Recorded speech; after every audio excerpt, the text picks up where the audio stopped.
Hello and welcome to Shoot the Hostage with me, Dan, and my partner, Sarah. We're a movie podcast who talks about a different film each week based on a theme. We do swear and we do spoil the featured movie, so only ever listen if you've seen the film or you don't care too much about spoilers. If you're a regular listener, you can just skip forward until you hear the intro music because you've heard all of this before. But if you are new to the show and you do enjoy what you hear, there are a couple of things you can do to help support the show. Firstly, make sure that you're subscribed on your podcast player so you get notified when new shows drop on Mondays. You could rate us 5 stars on Spotify, which couldn't be easier. You just hit the star icon below the show's artwork. Or if you have a spare few minutes, we'd love it if you could submit a review wherever you listen. Make sure you come follow us at STH_pod on social media. We are active on Instagram, Threads and TikTok. And lastly, the biggest thing you can do to help is tell a friend about the show. So that's about it. That's enough preamble from me. Over to me and Sarah for this week's episode.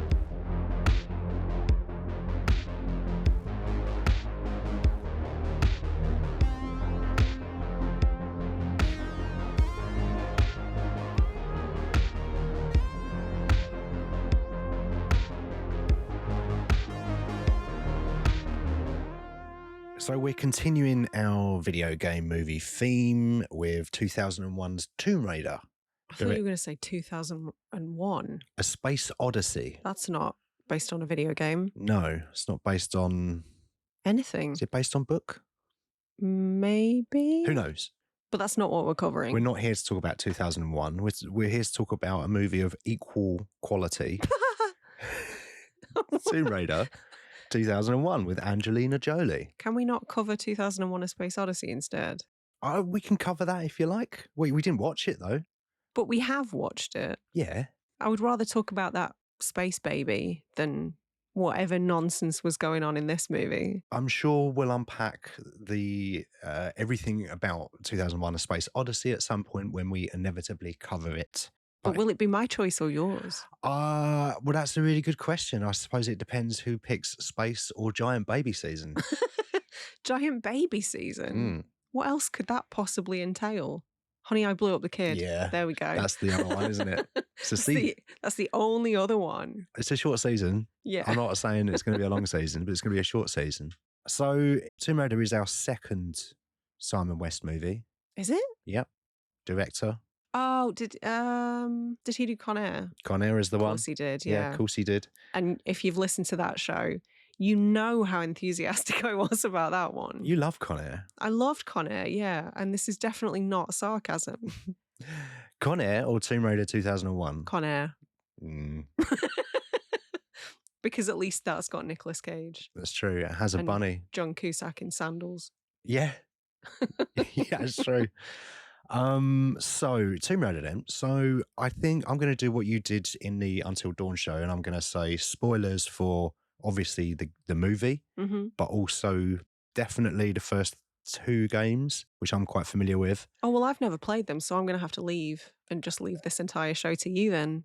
Okay. Well, look, I mean, we could just go away. You can go and play them because I do own the first 3 on the PlayStation, so you could go and play them for 4 weeks, and then we could returneth. Yeah, all right. Record. I'll do that then. But no spoilers. So spoilers for potentially some of the games. I may not delve into spoiler territory, but I may do. I don't know. It just sort of covers you legally, doesn't it? So the suits can't come after us with the lawyers. Yeah. Nobody's going to sue us for a spoiler. Not yet. It's only a matter of time now, isn't it? Oh, don't. There's no precedent that could possibly be set for that. So, so you've never played a Tomb Raider game? No. Ever? Ever. Never touched a Tomb Raider game? No. Ever seen a Tomb Raider game? What's Tomb Raider? No. No, I must have watched friends play them. Okay. But I was never very interested, if I'm being perfectly honest. Okay. But you are. Yeah, well, it was right time, right place. 1996, 12, 13 years old, PlayStation, new console. Boobs. Yeah, so I was probably about the right age. And then the first Tomb Raider came out in 96, absolutely blew me away. Really, really loved it. Went on to play Tomb Raider 2 and then Tomb Raider 3.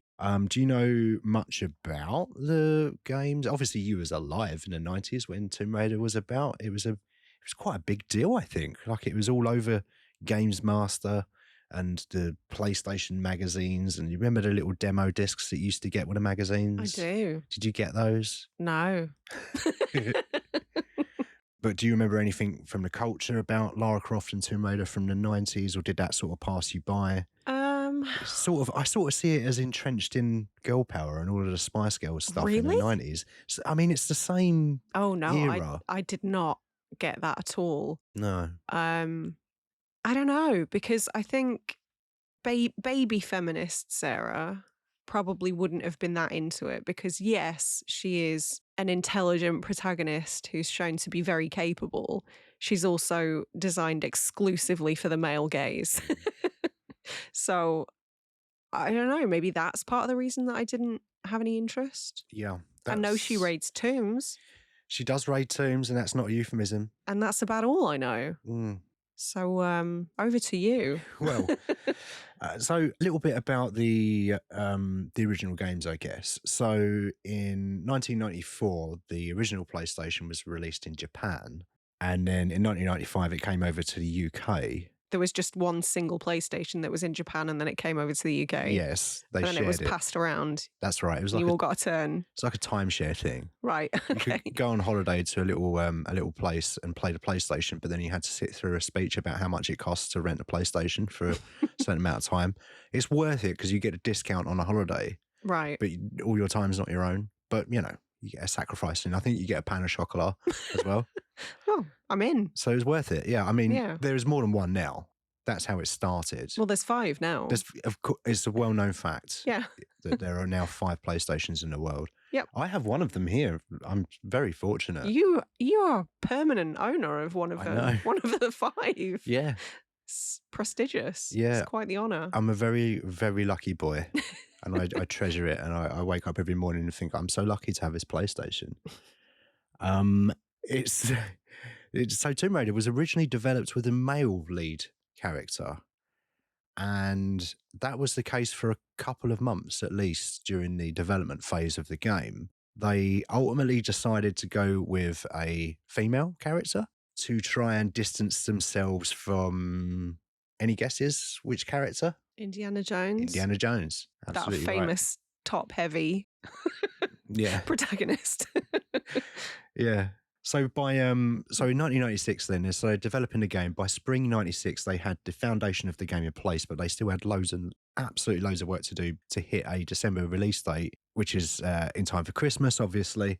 Shrewd business move. I'm not sure if the next business move is going to be as shrewd, and it's a bit of a recurring theme with at least the first 3 or 4 Tomb Raider games. How many are there, just quickly? Around 20. 20? Yes. Are you serious? Yes. 20 different Tomb Raider games? Yes. Oh, wow. Yeah, loads. There's like the original 3, then there's the next 3, which I think are called the Legacy. I had no idea. Then there's reboots and like spin-offs and mini games, and yeah, there's so much. I didn't realize just how much that there was until doing the research for this. I'm familiar with. I think I played 1 and 2 from start to finish, and 3. I'm not sure if I finished that in the 90s. And then I got 1 or 2 of the reboots as well in the 2013 and 2018, somewhere around there. And they were very good. But going back to the original Tomb Raider 96, they had the release date for December, but the suits decided, why don't we bring that release date forward so that we can sell more copies between October and December? So they decided the new release date was going to be October, giving them just 3 or 4 months to finish the game. Which didn't, it's not, you hear all these stories about animators working really, really hard and stuff. And I guess that's the sort of reason why, because just these time pressures are put on people. Who don't have any tangible skill tell them what to do. Yep. But it's the people on the ground that are going to be sleeping in the office and working 24 hours a day and missing weekends and getting divorces and losing relationships, and which is all stuff that actually happened. While making these games. I hope they got at least a timeshare of the PlayStation and a pan of chocolat out of the deal. Yeah, a pan of chocolat. At a minimum. Yeah. They did, I think, the original setup I think it was Core Design, they actually did offer some kind of like share situation. Like the workers were given shares of the company and I guess in turn shares of the profits, but only while they were in the employ of the company. So they were working their butts off to try and get these games out, but they had to do it. If they'd have left, they wouldn't have seen the fruits of their labor. So they were kind of stuck in that position, which sounds like a nightmare. But bringing that date forward as well, that meant that there had to be some compromises on performance. No animation was included for the sky, no skybox. So they just blacked out the sky and they blacked out areas in the background. But I think it actually worked in the game's favour because it made it a bit creepier, a bit more atmospheric, I think. I've been replaying the original Tomb Raider or Tomb Raider Remastered, which came out last year. And it's a world of difference. You can switch between updated graphics and original graphics, or it's original for the PC. So it's even better than it was on the original PlayStation. But even then, it's like, I can't believe we used to play that. I know. There was a Halo game that did something similar, and you could toggle between the original and the remastered, and it was shocking. It's unbelievable, isn't it? I can't go back. I would love to be able to go back and experience that again, just to compare what you see now and what you see then. Because all I remember when I booted up a PlayStation game in 1996, I was like, wow, this looks so much like real life. This is so realistic. This is photorealism. I mean, it's a step up from like Pong. So we were spoiled and we're spoiled now. Yeah, that's true. I think I was stepping up from what would I have been stepping up from? Mega Drive, I guess. Mega Drive 2 to PlayStation. And that was a massive, huge difference. They hit their target, released in October. Huge success, massive success. Tomb Raider Lara Croft was everywhere. Sequel was put into development immediately. Some of the development team left over disagreement about, I guess, working conditions, but also about... Not enough pain au chocolat. Not enough pain au chocolat. Also about overly sexualizing the main character, Lara Croft. Oh, good for them. Yeah. It's something that I think a lot of the original team weren't comfortable with. But something that marketing relied on way too much was that. It was everywhere. It was this new... and maybe the first time where there's a video game character that's classed as a pin-up. Like I don't think I've ever seen that before. No, probably not. And also something I find odd is I think young men today, this is a generalization. Here it comes. No, I get the impression that a lot of young men today are still reluctant to play as a female presenting character. Do you reckon? I do. Yeah. I mean, I wouldn't be surprised. So in order to... Or to admit to doing it, put it that way. Yeah, I suppose. So in order to entice young boys to play a game with a female lead, you've got to make her boobs a 36 double D and you've got to make them jiggle about a bit in the graphics. Yeah. Yeah. Well, it works, didn't it?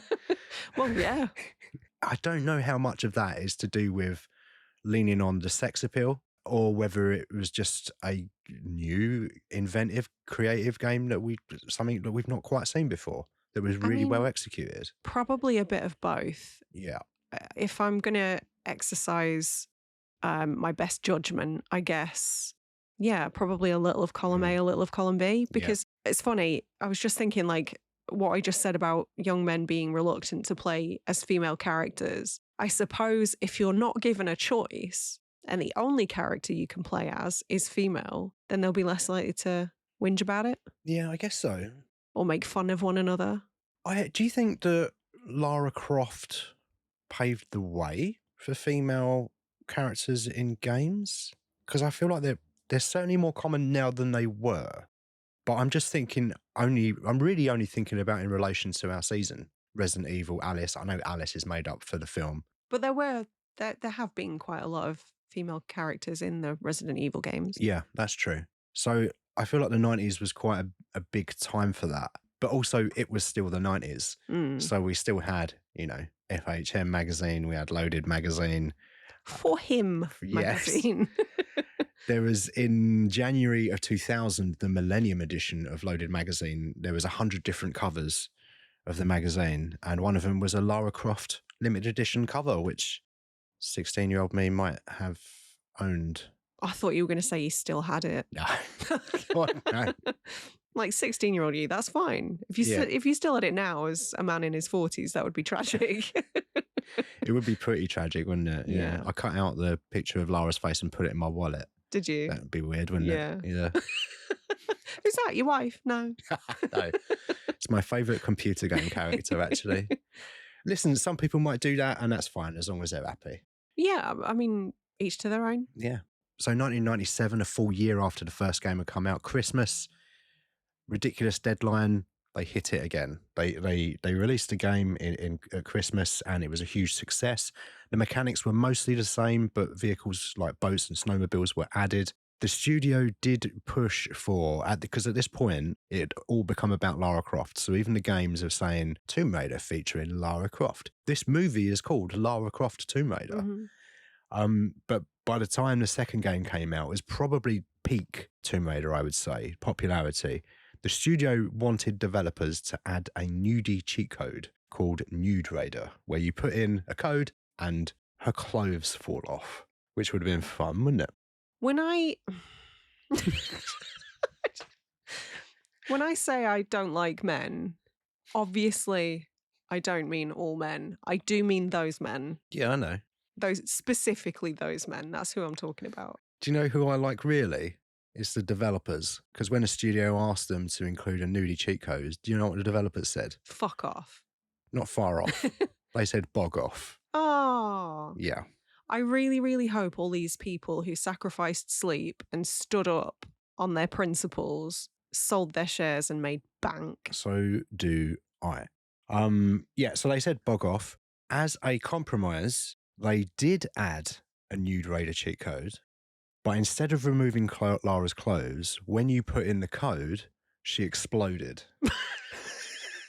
And I'm pretty sure that I tried it. Anarchy! I love it. Yeah.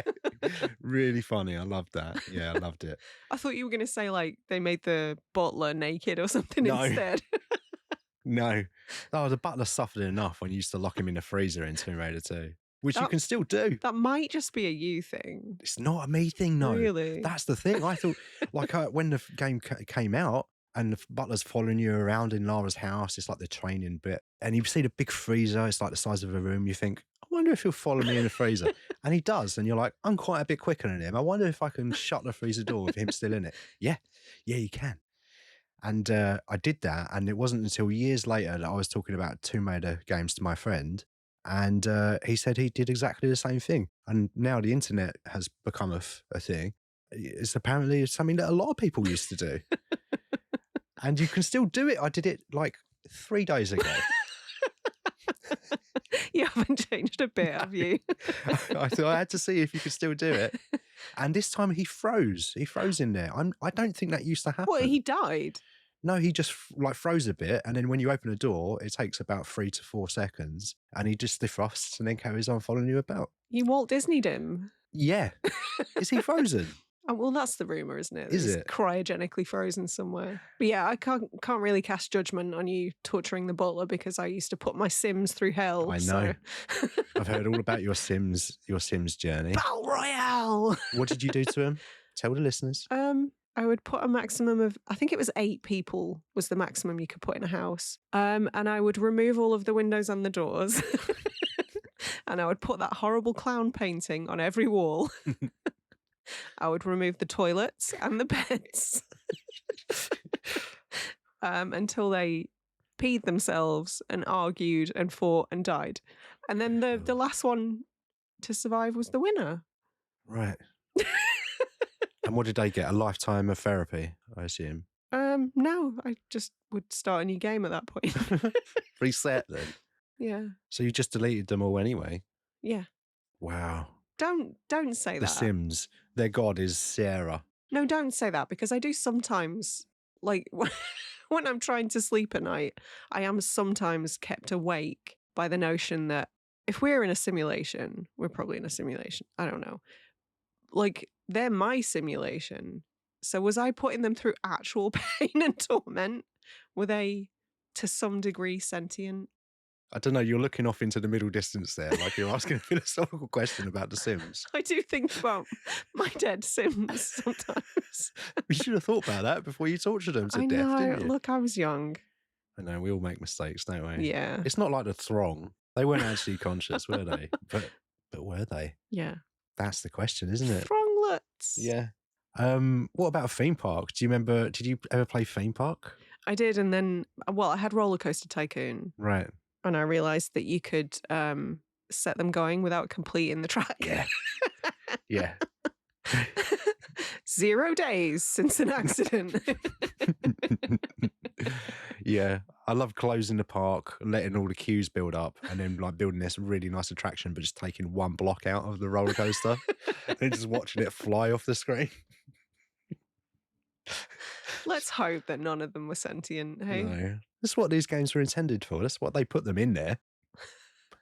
So back to Tomb Raider then. So I'm going to stop talking about the development of the games after I've spoken about Tomb Raider 3, but wanted to speak about them leading up to the movie. So in 1998, another year after Tomb Raider 2, Tomb Raider 3 is released.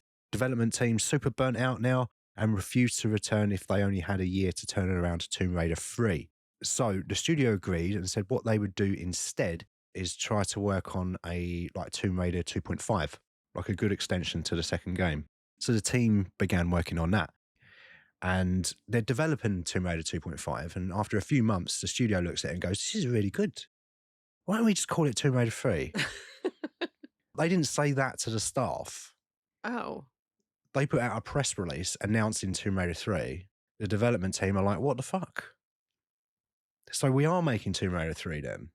I hope they all demanded raises at that point. I hope so too.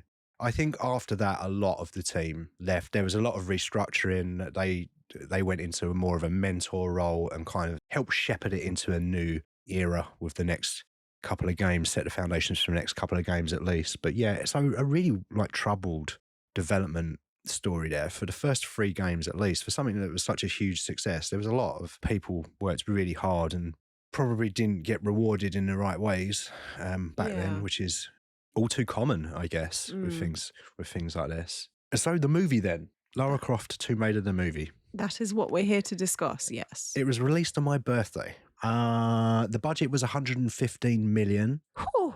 I haven't looked this up, but if I had to guess, probably the most ever spent on a video game movie at that point. Yeah. I can't think what else might have been What's surpassed close. it since? Well, Warcraft.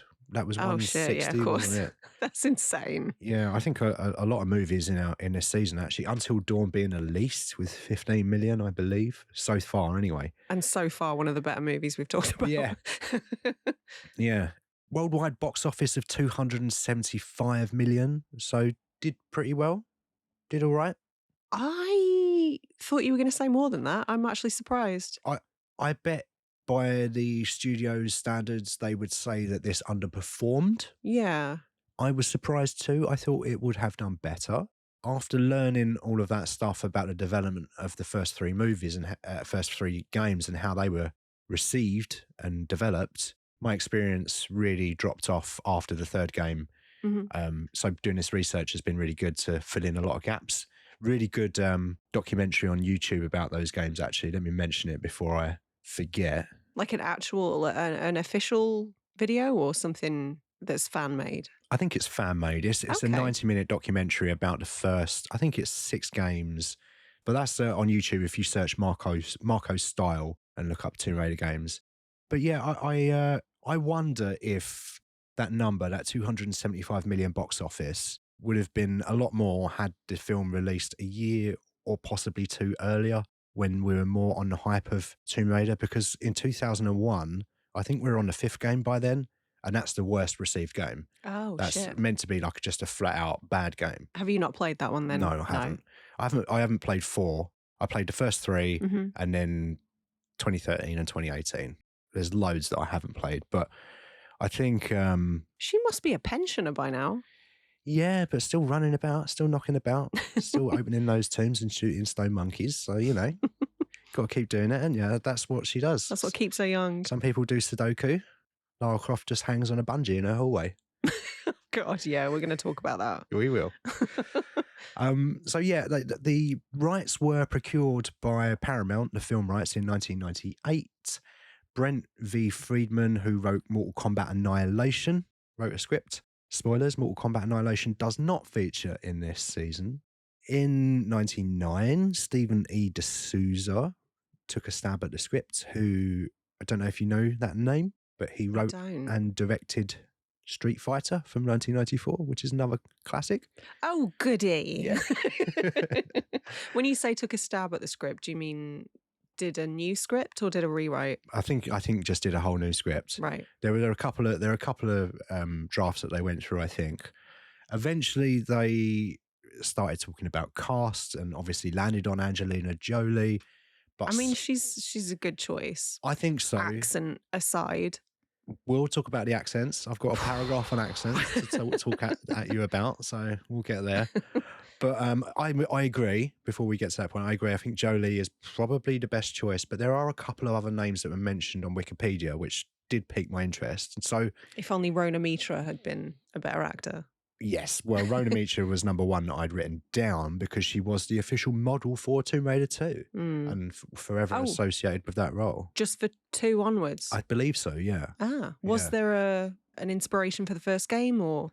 No, I don't believe there was. I did a quick Google and it seems that she wasn't really based on anyone, and there was certainly no mocapping or anything then. It's just a character that they just made up, and I guess Rona Mitra kind of looked enough like someone with triangle boobs, but they thought, yeah, she can be the official model for Tomb Raider 2.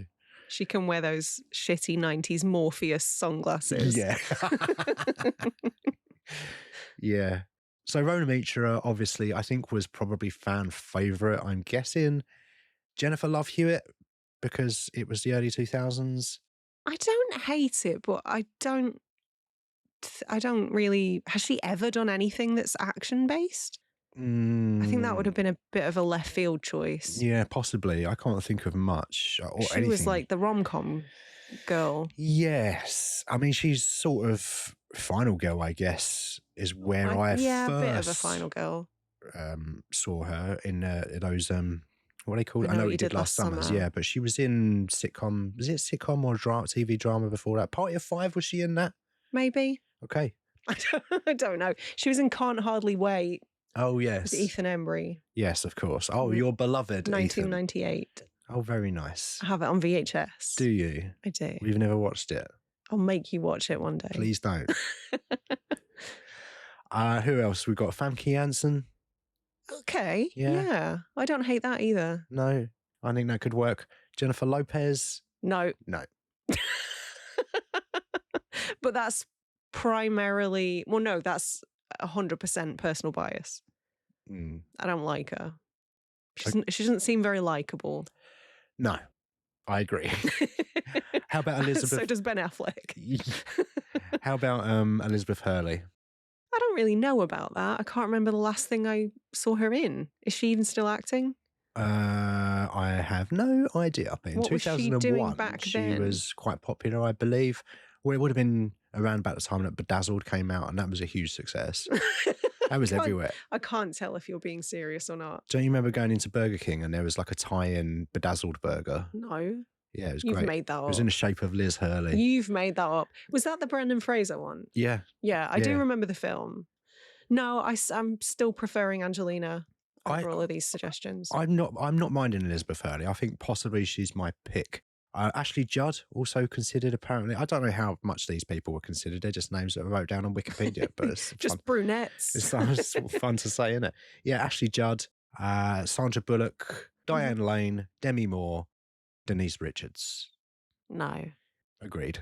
Yeah, so this is, as I mentioned before, the second movie that we are covering, directed by Simon West, previously Con Air. Do you know much else about the director? Familiar with his work at all, apart from Con Air? Not really. I know the name.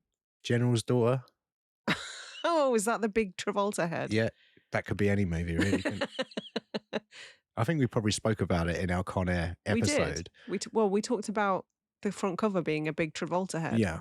Specifically. Well, I think we also spoke about the fact that Simon West directed a music video for Never Gonna Give You Up by Rick Astley. Yeah, that rings a bell. Yeah. He also directed Expendables. Is that the only one you own? It's the only one that I like. Yes. Yeah. It's the only one that I think is fun enough to justify its existence. Okay. So yeah, action director, which is one of the things that I think I've got my issues with this film. I think some of the action is decent, although I do wish they'd gone in a different direction with it. So how do you feel then about the performances? Let's begin, shall we, with the accents? Because we mentioned the accents earlier. Let's get that out the way. Let's address the elephant in the room. No one's doing their own fucking accent in this movie. Not name me one fucker that's doing Rimmer. Maybe Rimmer's doing his own accent. Ian Glenn. No, Is he? Scottish. Oh my God. Mm. How did I not know that? I only found out today.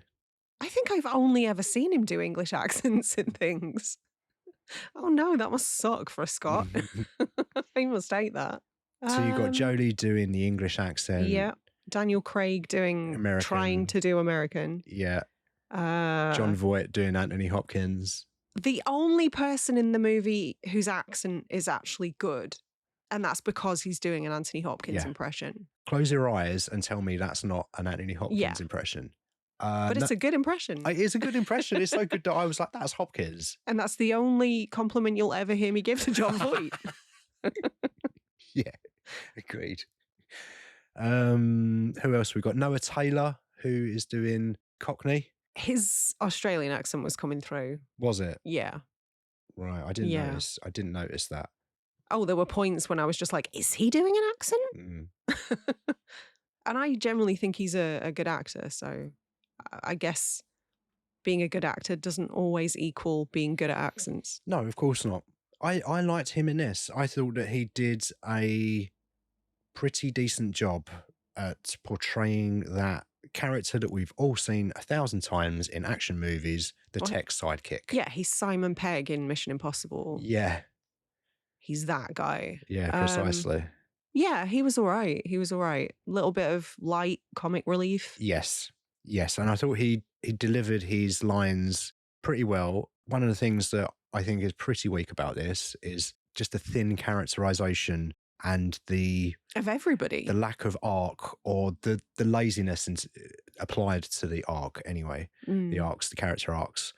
But I think that Noah Taylor actually does pretty well. I think Jolie does well. I think that she gives it everything, and I think that it shows. I think she's got the physicality that you need for Lara Croft. I think she's got the right kind of attitude and tenacity to be able to show that anyway on screen. And I think she did a really decent job.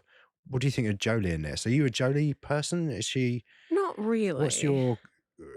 What's a go-to Angelina Jolie movie for you? Hackers. If it's not Hackers? Yeah. Girl Interrupted. Yeah, okay. Yeah. Gone in 60 Seconds, anyone? No. No. Wanted. No. Definitely not. Definitely not Wanted. God, I forgot that movie existed. Was that the one where they had to try and shoot round a corner or something? Yeah, you can bend bullets. Oh no, bad. Maybe Chris Pratt is your best friend, which is enough reason to lose your mind and turn into an assassin. Bend a bullet into my own brain if that was the case. Find a way to bend bullets into Chris Pratt. Yeah. Don't do that. You have to say that nowadays, don't you? Well, yeah, we don't genuinely wish harm on anyone. I don't. I can't speak for you. Did you say generally or genuinely? Genuinely. Oh, yeah, I generally don't wish harm on people I don't like. But also, you've got to be careful because people are just wasting podcasters willy-nilly at the moment. This is true. Which will make it glaringly obvious when this podcast was recorded. Love and peace to everyone. Yeah. Why don't we all just get along? Except Chris Pratt. Yeah. No, it's kind of difficult for me to answer that question really because I didn't play the games, so I don't really have much basis for comparison. Fair. I think, to be honest, I like Angelina most in roles like this. Okay. Like a strong lead, a strong action lead. Yeah, I think that's kind of what she is good at, was good at. I don't know. She sort of... doesn't do much. She doesn't do much at all these days, no, and she does seem to be going in a different direction when she does. She pops up in things, but not to the extent that she would have been when she was building her career at this time. I mean, the last thing I saw her in was Eternals, and that was years ago now. Yeah.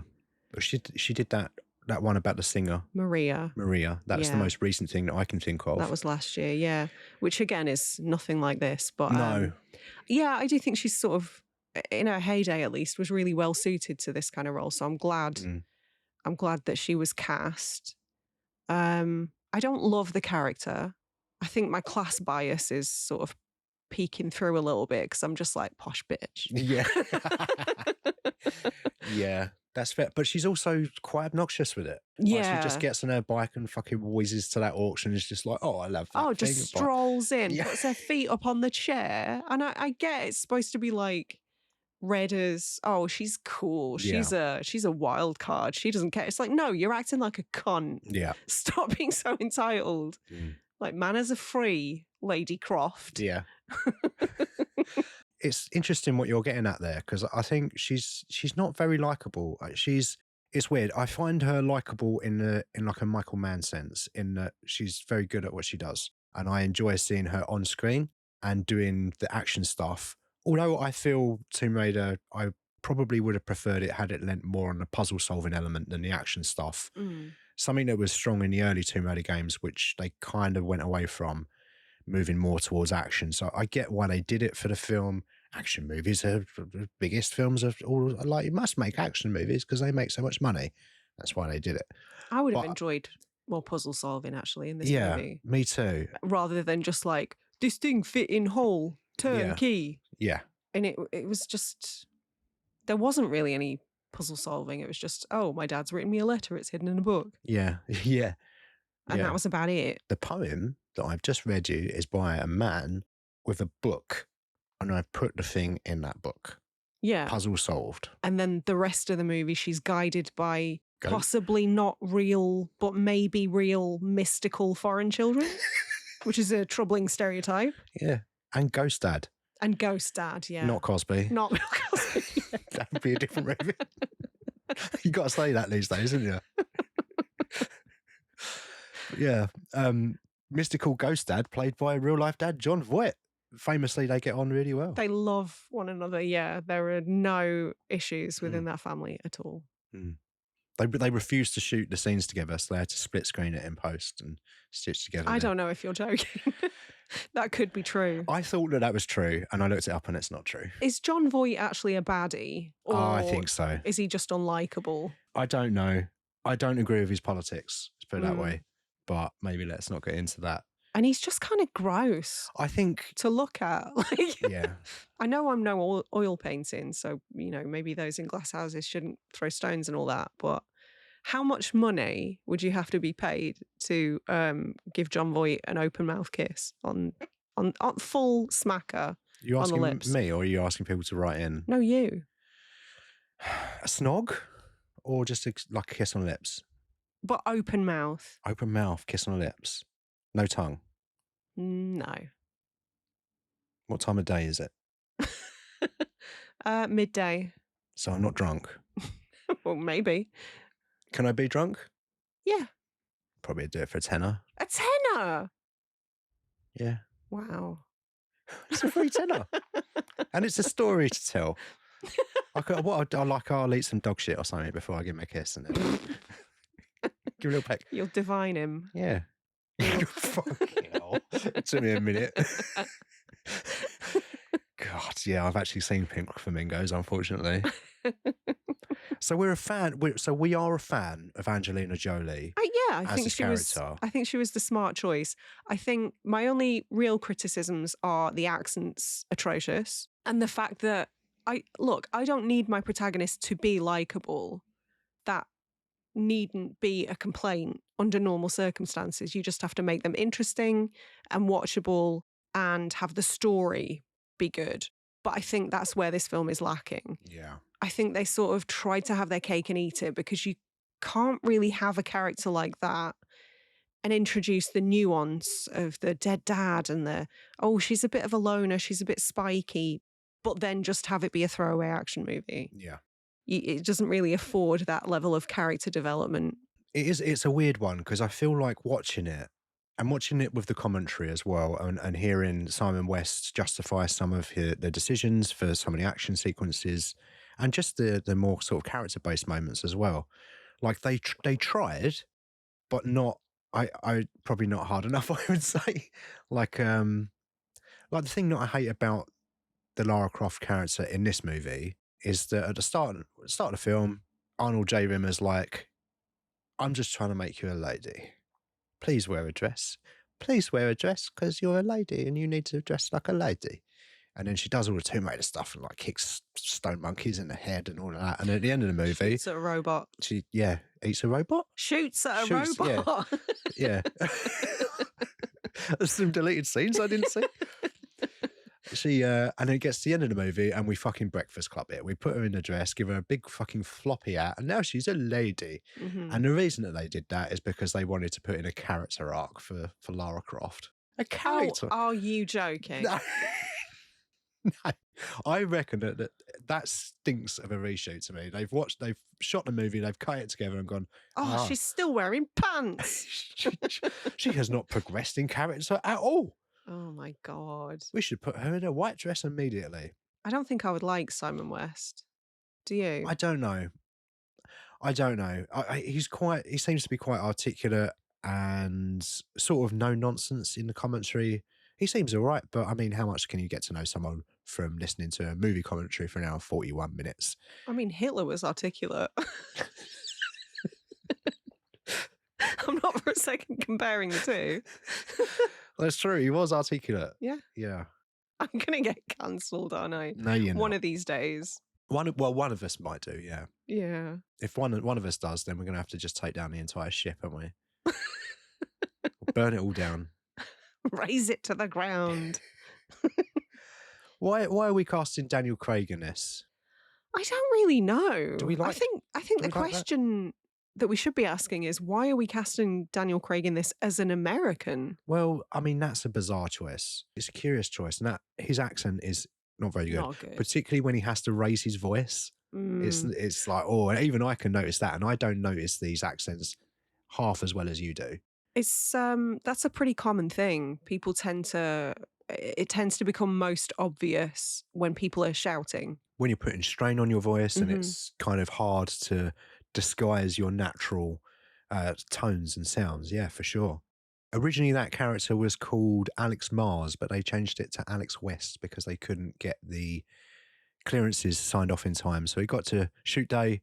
Simon West is like, can't use Alex Mars. I know what I'll do. I'll use my dad's name, which was Alex West, because he knew that he could get clearances on that. Wait, why couldn't they get clearances on Alex Mars? From who? Whoever's called Alex Mars in the world, I guess. Wait, what? Clearances? Yeah.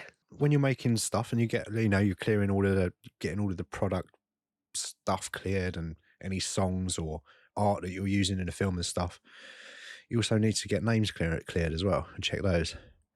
For real? Yeah. Yeah. You have to reach out to everybody in the world called Alex Mars. Yeah. Every production has got yellow pages, and then they have to go through a bit like, have you seen the film The Terminator from 1984? No, I've never heard of this. There's a character in that called, it's played by an actor who you might be familiar with, called Arnold Schwarzenegger. And he opens a phone book and he goes through the phone book and he finds everyone called Sarah Connor, and he finds them and he shoots them in the face. Oh, is that what happens? Yeah, that's what happens, but they couldn't track down all of the Alex Marses. Yeah. The lawyers don't shoot anyone in the face, but they will try and track down every person called Alex Mars and write them a letter. Eliminate them. Yeah. They write them a letter in blood and eliminate them. No, don't eliminate them. You're putting me off here. I always find it weird seeing Daniel Craig in this, because obviously he's James Bond and he's quite a big, or 5 years after this came out, I believe the first Bond was 2006, first Craig era Bond anyway. So it's kind of this, I think, being his first big studio role, I would say. I did look at his credits and I didn't recognise anything before. It's kind of this, layer cake leading into Bond. Road to Perdition is knocking about in there somewhere as well. He did a movie where he shagged an old lady. Oh yeah. Yeah. I think that might have been prior to this, maybe. Was he in Harold and Maude? No, it wasn't Harold and Maude. I don't cast aspersions on that film. It's excellent. You've made me watch it. Yeah, because it's good. It's a weird movie though, isn't it? Yeah. bit. Yeah. Yeah. It's not as conventional as Tomb Raider 2001, is it? It's not, no. Well, okay, let's talk about some of the action sequences, because this does lean very much on the action. It is an action film. Yeah. It's 43 minutes before we see a tomb. But it does open with an action sequence. This is what I'm getting at, because it opens with a fume. A It fake opens with tomb, a fume. which we're calling a fume. A fume. That's like a colloquial term for a vagina, isn't it? A fume? Fume, yeah. No. Get your fume out. Foo-foo. Put your fume away. Make your mind up. Yeah, it does start with an action sequence. It's the bit where she eats that robot. Yep. Yeah. Which I hate. I don't like that. I don't like that sequence at all. I think it looks all right. I think it's perfectly well executed. Are there robots in the games? No. Okay. I was wondering. That was a strange choice on all counts then.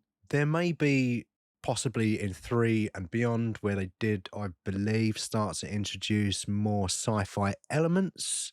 But my familiarity lying with the first couple of games, it's all about ancient stuff. You're solving puzzles in tombs and finding old keys and solving old riddles and stuff. It's mythical creatures and legends and all that stuff. It's not really, robots aren't really a thing, and it's sort of moving away from what Tomb Raider is. I think I find it very jarring. I remember the first time I watched it, just thinking, why is there a robot? And it's a fake out, because you're meant to think that it's a tomb as well, but it's just her training area. But I say, why don't you just open it on a tomb, man? I know that there were some budget problems. Apparently they were meant to be 3 pieces of this magic triangle that they're trying to find, but they had to cut it down to 2 because they could only afford 2 kind of tomb areas, 2 big sets. So perhaps that was part of the reason, but I didn't love the opening action sequence for that. But I think it looked all right. If I'm being honest, that sounds like a skill issue. I don't know. I think you can budget for 2 tomb areas and then move things and set dress things in a way to make it look like 4. They did something similar at the end of the movie in the third act, where that we're going through the caves on sleds. They just had a circular kind of cave, and they just raced around it and shot it from different angles. And with the main set at the end of the movie as well, they built it in. Well, they built all of the spinning solar configuration stuff, but then it had the set was a semicircle, so they did that too. But I think you're like, you don't need to go too much with it. Like, I would have been perfectly happy with an opening sequence. Maybe she's just solved a clue. Like, I would want more solving puzzles in this film, because I just do. But maybe she's just solved something and she's got to escape this tomb before it collapses, and you just see her do a couple of signature jumps. Oh, she's doing the running jump now, and she's pulling herself up and going, oh, when she pulls herself up. Or she finds a purple crystal and goes, aha. Like, I don't know. There's a way to do it. And from the opening scene, for me, I'm like, this is not Tomb Raider. Right. It's still Lara Croft, so like there is some nostalgia there for me, and like I'm glad it exists, and I enjoy it on some level, but it's not quite what I had in mind when it comes to a Tomb Raider film. But there are other good action scenes. What do you think of the bungee sequence in the hallway? Loved it then, by the sounds of it. I didn't really know what to make of this. Look, I saw this film back when it came out and remembered almost none of it. And when that started happening, I was just like, what the fuck is she doing? Because it just made me think of those. I don't even know if they're still a thing. They're probably horrendously unsafe and were taken off the market. But those things that people used to put in doorways that they would sit babies in. Yeah, I had one of them. Did you? And they could bounce. Loved it, yeah. They could just amuse themselves. Yeah. That's all I could think of. Maybe that's what it was. Maybe it's like because she's lost her dad, and she's just like being in that bouncy thing reminds her of having a parent, being a baby. She's like, oh, big Lara Croft baby hanging around in the lobby. Maybe it's some sort of regression therapy. Yeah. That definitely real, scientifically backed thing. Yeah, I'm sure that it is. I ain't got time to do the research right now. No, it's quackery. It's a bizarre thing, isn't it? Because you see it and you're like, what's happening? Why is she hanging off of bungee cords in a foyer? Foyer? Is it called a foyer when there's a chandelier? That was a lot of information. I don't know. She's in this big room Mm-hmm. and she's hanging there and you're thinking, why is she hanging there? And it's like, oh, I know why. Because she's going to have to do action at some people in a minute. But that's kind of why I hate it, because it's... she's just jumping up and down, which, do you know what? Didn't look too bad. I would potentially be up for that. It looks low-key kind of fun. But she doesn't seem like the sort of person who's just bouncing up and down for the hell of it. Mm. So what did that serve for her? I agree. It served to have a cool action sequence. Was it a cool action sequence? I thought it was all right. Yeah, I it was pretty different. The action sequence in itself, not bad. Yes. But the fact that the thing that precedes it is just that she's bouncing on bungee ropes in her hallway. Yeah. Kind of just makes it a bit of a head scratcher for me. Well, West tries to defend that choice in the commentary. Okay. And he says, well, I was trying to think of a way, how would Lara be relaxing at night? She's probably not the sort of person that's going to be, just put a candle on and chill out. She raised tombs. She's an action heroine. Person. She's a heroine. She's doing heroin. She does heroin. She's a heroine that does heroin. She should do some heroin. She shouldn't do some heroin. She's not real. It doesn't matter. Allegedly. That was last season. Yeah. And he was like, well, what would Lara Croft do to relax? And his solution was, well, she'd probably hang from the ceiling on bungee cords. Obviously, that's your first answer, isn't it? What a curious man. It's a weird one. It doesn't make any sense other than to serve as an action sequence. And that is clunky, isn't it? It's just not, there's no depth or anything there. And not that you need depth in a stupid action movie really so much, but when it's just... But it's nice. And it's there, you see it, you're like, what? You see her hanging there, you're like, why is she hanging there? That's a very strange choice.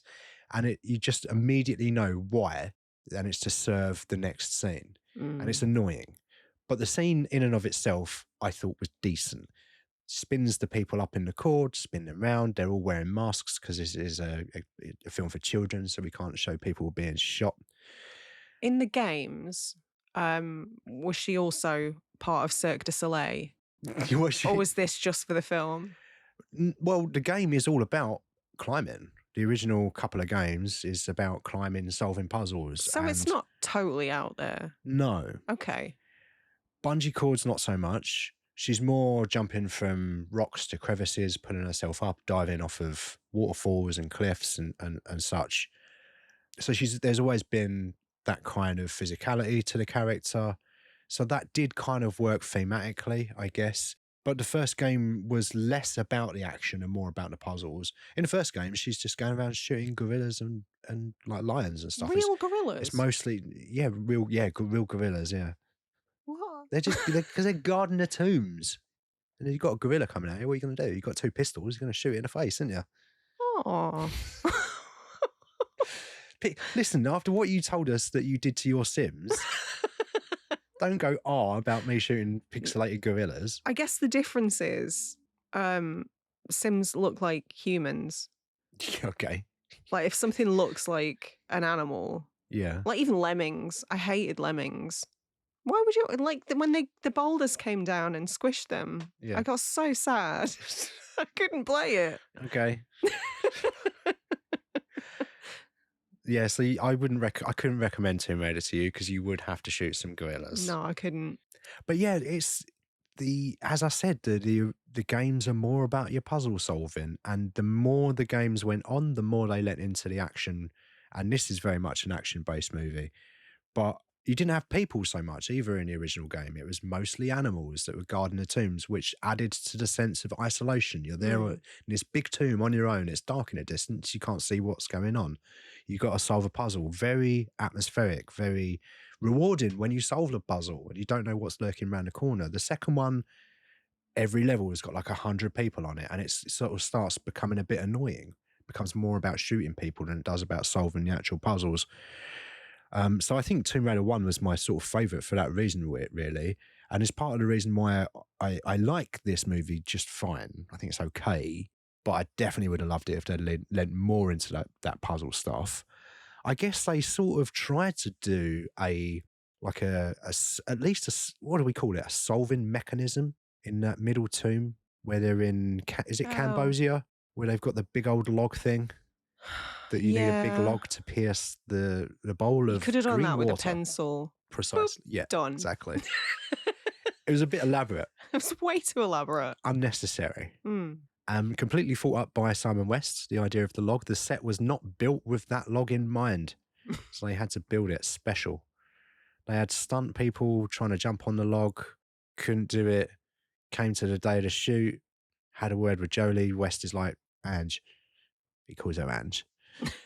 Ange, do you reckon you could jump on this log? Sort of, all right, I'll give it a go. And she nailed it within a couple of attempts. She managed to jump on the log and looked like she was shifting the momentum of the log to be able to pierce that bowl of green water, which, like you said, she should have just used a pencil for. Green water's probably been there for 5,000 years? Well, it's 5,000 years since the last alignment, so you'd assume though, yeah. Rank. Yeah. I wouldn't make a cup of tea with it. No. How are all these mechanisms still working after all that time? WD-40. Did the gorillas also perform maintenance? I believe so, yeah. Okay. They're all voiced by John Cleese. They all have those little what are they called, dungaree suits with a little notepad that you put in the front pouch, like a marsupial, but human clothes. Made from denims. They all have those little workers just going around in the tombs. Cool. So the one's got a broom, everyone's got some Mr. Sheen and polish and stuff, and it's a whole thing. Maybe they should make a movie about that. Loki would watch that. It's not like this. This is. I don't know why this is my thing. Whatever I watch, I'm just like, yeah, but I want to see the film about the paperwork that happened afterwards. Yeah. I don't know why I'm such an arsehole about that. Yeah, you want to see stuff. You want to see stuff about the people that make stuff happen. The team, the boots on the ground, the real people, not the people at the top. So the Cambodian tomb, again, enjoy that sequence. Logic-based thoughts aside, I think it looks quite well. I think it's actually lit a bit too well, to be honest with you. It's lit way too well. I mean, she rappels down whatever and she's got a little glow stick. Yeah. I did write in my notes Tomb Raver. Yeah. That was the cheat code in the second game. She bangs out glow sticks. And it's kind of mind-blowing how well just that glow stick lights up the entire tomb. Yeah. It's almost unbelievable, Dan. It's almost, yes. Yeah. That's the key. Yeah. I thought that this movie looked really good, but if I had one complaint, it would be that some of the sets were lit too well. Like I said in the game, a lot of the background stuff and the sky dark adds a certain atmosphere, but when the set's really light and you can see everything, it removes some of that tension, I think. But it did look well. It was well designed. I thought the CGI for the stone monkeys was quite good. For 2001, I thought that worked quite well. Not terrible. I guess The Mummy did something similar 2 years before. Yeah, I did write a note about that, actually. The Mummy had to have been an influence on this. Must have been. Very similar in tone. Yeah. At the very least. But I feel like the lighting issue might have been an era thing as well. Because I know that obviously lighting techniques have come on a little bit in the last couple of decades. But a huge complaint from audiences now is that often films are too dark and they can't discern what's happening. Whereas if you watch stuff from a couple decades ago, it was much brighter in general. I wonder if that's more of a tech-based thing. Like probably. Shooting on film and digital and the different tools that are available. Yeah, because I mean, it could be any number of things because obviously specific cinema setups will make movies look different. So yes, I quite liked all of that stuff in the Cambodian temple. There was also, did you notice there were little crawly around stone gorilla things with wings? Yeah, they reminded me of something out of Dark Crystal. Oh, really? Why? What were you going to say? I was going to say the griffins from Warcraft. Oh, yeah. kind of. Well, Simon West called them Griffins. He called them in the commentary. Griffins? Griffins, yeah. Okay. I couldn't really make out completely what I was looking at, if I'm being honest. Well, it's a weird thing that doesn't really exist. Yeah. And it wasn't lit very well. Yeah. Unlike the rest of the set. Despite the fact that, I mean, how many lumens was her glow stick? At least 10. That's the Doctor from Halloween, though, isn't it? How many Dr. Loomises were there in her glow stick? Dr. Loomis? Is his character named Dr. Loomis? That's from Halloween. That's what I said. Dr. Loomis. Oh. I thought you said Doctor Who. Did I say Doctor Who? It sounded like you said Doctor Who. I might be going insane. We'll find out when I edit it, won't we? Yeah. All truths are revealed when Danny Boy is listening and editing the podcast. I don't keep a note, but if I did, I'd be winning. One thing I liked about this film is that they at least, well, that it ended, but they did at least attempt for some equality. Explain. Well, near the beginning, she's got a shower scene, and it is a bit like, oh, for fuck's sake.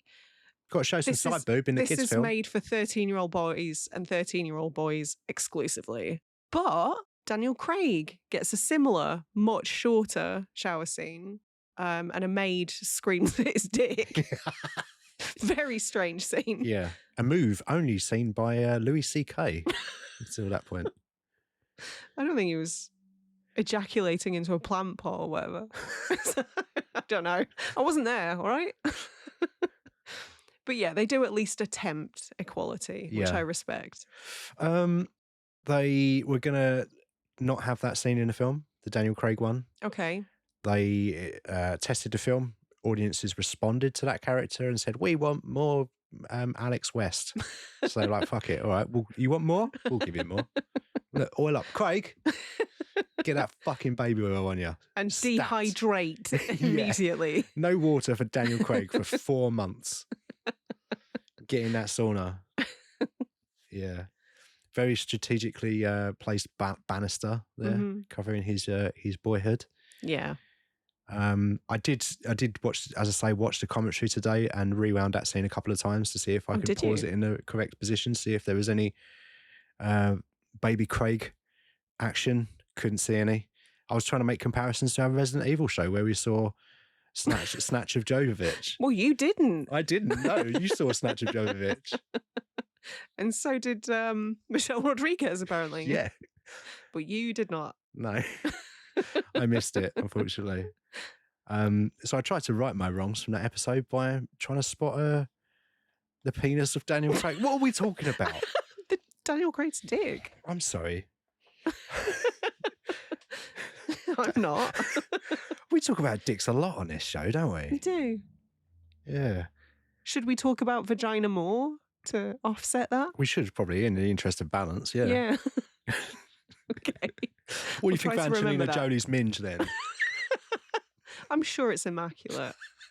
Do you know what? I'm sure it's excellent. I'm sure. It's got... I'm sorry. I couldn't resist. Is this the most 2001 soundtrack ever made? Yes. Would it be any more 2001 if Basement Jacks were on the soundtrack? Oh wait, checks notes. They are. Yeah. Yeah. Only at the end though. Meow, meow, meow. Where's your head at? Where's your head at? It did make me laugh while we were watching this because you said at the time, like, oh, this soundtrack is the most 90s thing ever. Mm. I was like, it's not even the most 90s soundtrack in an Angelina Jolie film. It's true. What is? Hackers. Hackers, yeah. All roads lead back to Hackers this episode. Yeah, I didn't enjoy the soundtrack at all. I guess it's a 2001 soundtrack, but it's definitely a post 90s. Oh, that's such a dumb thing to say, isn't it? It's a post 90s soundtrack from 2001. Sure is. Intelligent discussion on Shoot a Hostage. God, I feel like an idiot. It's a lot of bands and more sort of dance focused, but a lot of things that became popular in the 90s, like Basement Jacks. Basement Jacks is like the one good song on this soundtrack. Oh, there are, well, yeah. Are there? Well, I feel like a lot of the artists in this became popular in the 90s, were at their peak in 2001, and none more so than Oxide and Neutrino. Do you remember them? No. Well, I remember the name. Do you remember that garage song that had the sample from Casualty on it? Maybe. Ah, shit. I've been shot. Oh yeah. I don't fucking believe this. Can everyone stop getting shot? Yes. Is that what that was Can from? everyone stop getting shot? We have such different taste When in I music, say you don't say, we? we say, they say, make some noise. You right there? Yeah. They did No Good For Me. They did a version of that track as well, but I don't know. They were popular for way too long, Oxide and Neutrino. I don't know what we were all thinking. Maybe 2001 is the last time that one of their songs was ever bought for a movie, and it was this one. Probably. Not a fan of Missy Elliott? Oh yeah, I am. Yeah. But I felt like her song was maybe out of place amongst everything else in this movie. I reckon. I agree.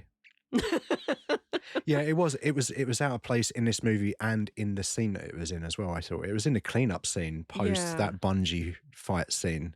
It was just in the background, a UPS delivery guy's like, "Oh, what are you doing? Cleaning up? Was there some people with guns last night? Why are you listening to Missy Elliott? Bye, Lara Croft."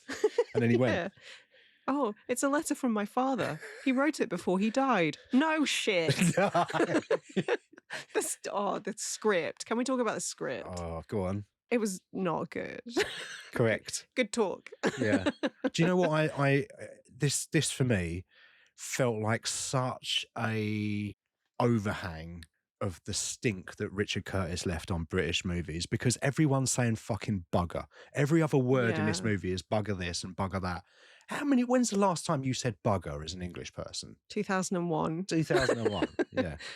Genuinely, I don't know. We don't say it. No, it's a bit of a weird, I was going to say stereotype, but I don't know where it's come from. I don't know.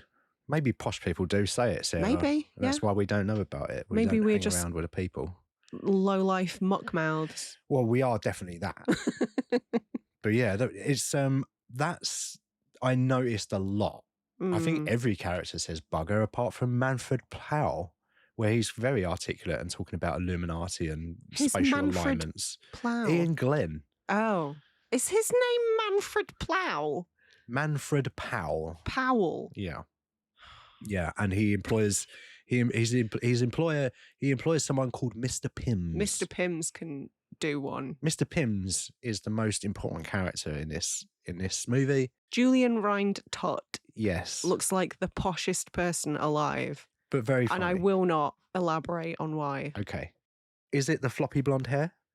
I said I wouldn't elaborate. He sat there looking expectant. What else in the script stands out to you then as being somewhat disappointing? All of it. Yeah. It's mostly just perfunctory. The only person who really, well, actually, no, the only two people who really get any dialogue that says anything about their character are Lara Croft and I forget his character name, but Noah Taylor. They're the only two that really are able to inject any character.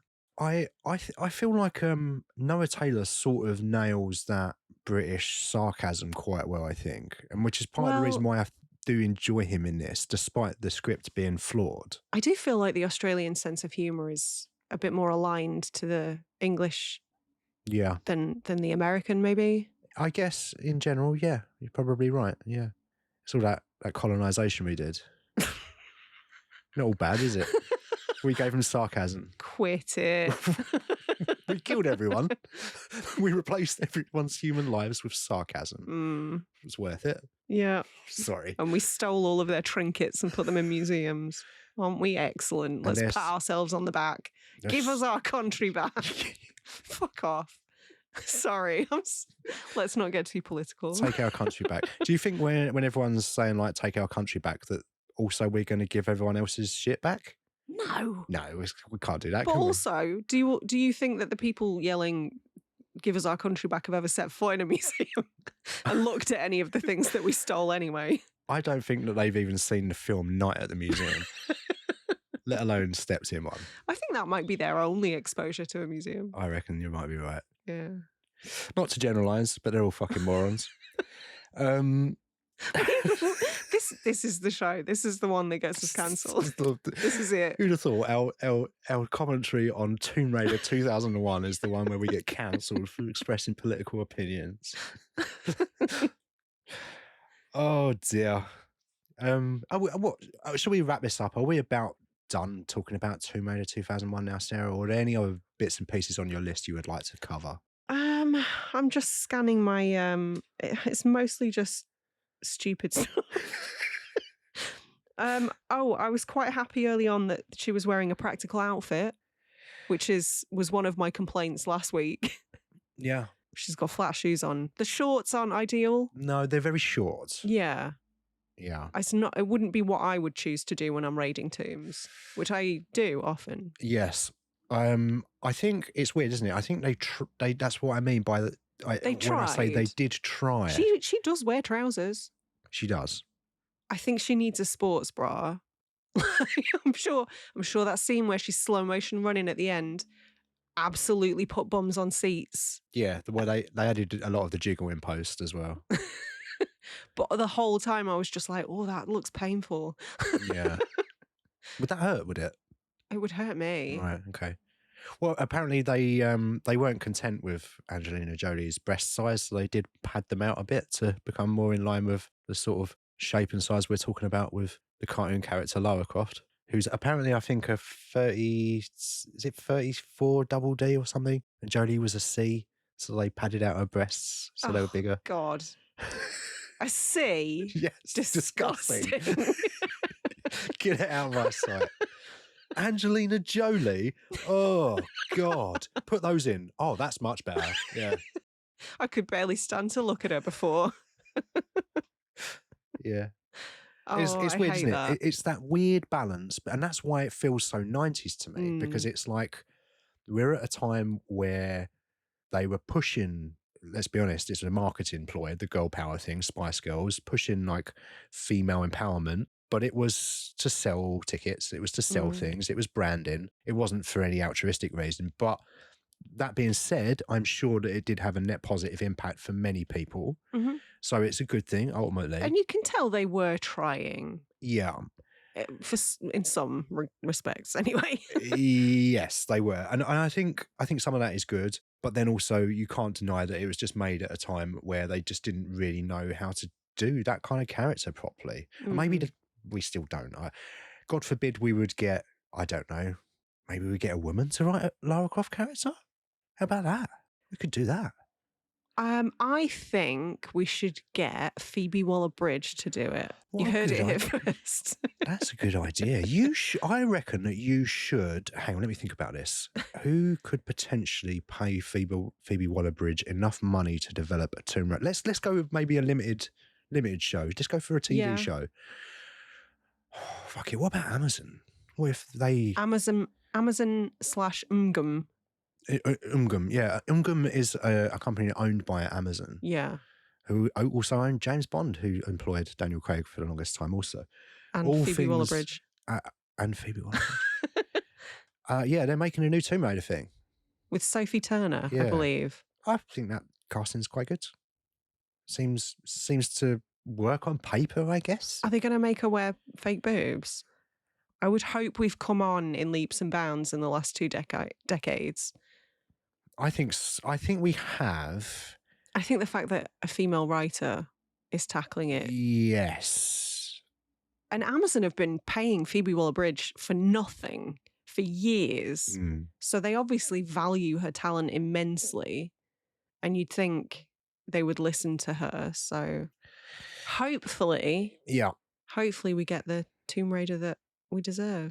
Did you see the 2018 Tomb Raider with Alicia Vikander? Didn't, no. I was going to ask you about that actually, because you've seen it, haven't you? Yeah, not bad. How does that compare?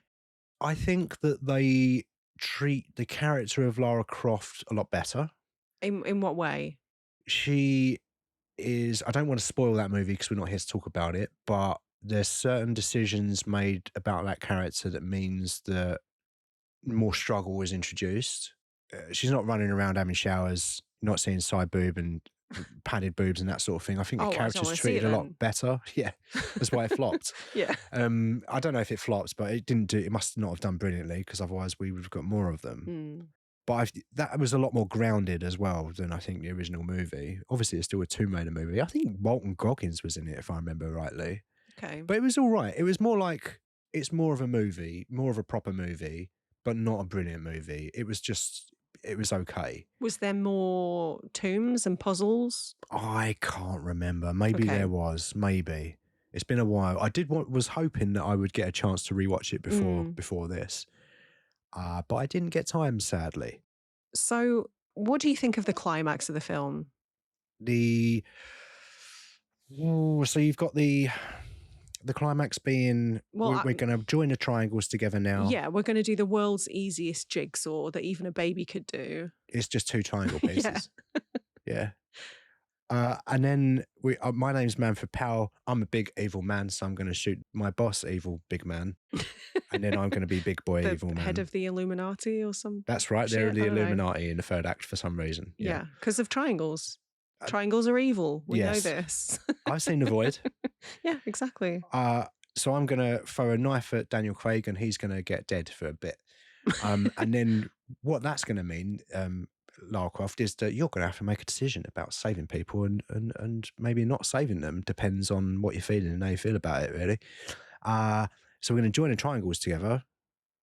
And then as far as I can tell, the magic shrinks them down to like a microscopic size and they run up that triangle in a foot race to decide who becomes the god of time. Yep. Yeah. Yeah. Weird ending. Weird ending. I think the ending to this film is rubbish. And really, really anticlimactic. Yeah. That's my biggest issue, is it just feels like a big, is that it? Yeah, absolutely. I don't think it was executed very well. I feel like to me, it feels like something that was written that same morning. Not only that, they do that and then they have a fist fight after as well. It's like, why are we having a fist fight? Again, added during the production of the movie because they felt that they needed a bigger ending. I disagree. You don't need a fist fight in a Tomb Raider movie. Not once have I seen Lara Croft do a fist fight, at least in my limited experience of the first couple of games. There's not even many humans in it, as I said before. Yeah, we all know about the epic amount of gorilla blood that's on your hands. Yeah, I didn't love the ending. I thought it was pretty weak, actually. And even after that point, after the fist fight, and then we're going to revisit Ghost's dad and she's going to put the dress on and all that stuff. And go home and she's going to see what her insurance premiums have gone up to and go, yeah, Hillary, we've got to sell Croft Manor. Yeah. Sell your slippers, sell that shotgun, put your bulletproof vest on. Mm-hmm. Keep your tray. Stick that silver tray on eBay. I wondered where he was going to tell him to stick it. Yeah, so pretty anticlimactic ending. The one thing that I did like about the last 10-15 minutes is when she finds the dog sled. She goes, aha.